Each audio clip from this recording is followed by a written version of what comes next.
कणकवलीचे नूतन नगराध्यक्ष संदेश पारकर यांनी शिंदे शिवसेनेमध्ये जाणार अशी चर्चा असताना मात्र 2 दिवसापूर्वीच संदेश पारकर यांनी राज्याचे उपमुख्यमंत्री एकनाथ शिंदे यांनी भेट घेतली आहे आणि ह्या भेटीमध्ये देखील चर्चा देखील झालेली, विकास कामांबाबत चर्चा देखील झालेली पाहायला मिळते। मात्र ह्या भेटीदरम्यान अशी देखील चर्चा झाली की कणकवली सिंधुदुर्ग जिल्ह्यामध्ये असेल किंवा कणकवली शहरामध्ये असेल की संदेश पारकर हे शिंदे सेनेमध्ये जाणार का, अशी देखील चर्चा मात्र शहरामध्ये रंगू लागली होती। मात्र त्याच दरम्यान विकास कामांची देखील कणकवली शहरामध्ये लागणारा विकास निधी आहे, त्या विकास निधींची जबाबदारी सुद्धा देखील एकनाथ शिंदे यांनी घेतलं अशी देखील त्यांना सांगितलेलं समजतं। त्यामुळे कणकवली शहरामध्ये जो विकास निधी आहे ती मात्र जी काही मागच्या काळांमध्ये राहिलेली उणी आहे, विकास कामांमध्ये राहिलेली कामं आहेत ती मात्र पूर्णपणे करण्याचं नियोजन जे आहे ते मात्र संदेश पारकर यांच्याकडे असणार आहे। त्यामुळे विकास निधींकडे एकनाथ शिंदे हे विकास निधी किती आपल्या कणकवली शहराला देतात हे देखील पाहावं लागणार आहे। त्यामुळे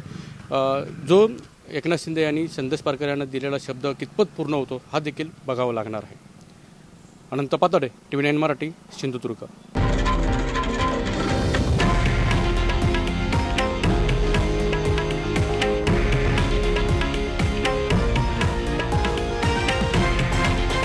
हे आहे देशातील नंबर 1 न्यूज नेटवर्क आणि आपण पाहत आहात TV9 मराठी, एकमेव।